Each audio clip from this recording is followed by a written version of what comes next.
ঠিক যখন আমরা থানা থেকে বের হব, প্রায় 1000 অস্ত্র শস্ত্র নিয়ে, লাঠি সোটা নিয়ে থানার এসে গেট ভাঙা তারা শুরু করে। তখন আমি একটা স্ট্যাটাস দিয়েছিলাম যে প্লিজ সেভ আস, এবং আমি কালেমা পড়ে মৃত্যুর প্রস্তুতি নিয়ে হলো আমি ওইখানে, পুলিশ যারা ছিল তারা পিছনে পালানো শুরু করে। জানের জায়গাটা ছেড়ে দিয়ে আমি ওইখানে বসে থাকি যে ঠিক আছে, আজকে আমার জান চলে যাবে। পরবর্তীতে তারা যখন এসে দেখলো যে আব্দুল মজিদের নামটা বাদ দেওয়া হয়েছে এবং পুলিশ তাদেরকে বলো তোমরাও একটা মামলা দাও, এই মামলায় কিছু হবে না, তোমাদের মামলাটাই অ্যাক্টিভ করা হবে, তখন পুলিশ তাদের সাথে একটা নেগোসিয়েশন করে।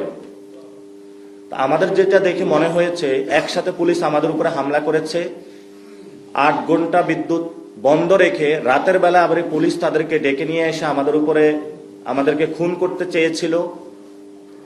তা আমার ওই সময় হলো বাহিরের যে চিত্রটা দেখেছি, মুক্তিযুদ্ধের পরে আমরা রক্ষী বাহিনীর কথা নাম শুনেছিলাম, তাদের বর্বরচিত ইতিহাসের কথা আমরা পড়েছি বইয়ে, কিন্তু যদি সচক্ষে দেখার সুযোগ, সেটা হলো আমরা গোপালগঞ্জে দেখে এসেছিলাম আর ঝিনাইদহতে দেখে এসেছিলাম। হামলা, অস্ত্রশস্ত্র একই কায়দা, শুধু এটা দলের মধ্যে পার্থক্য।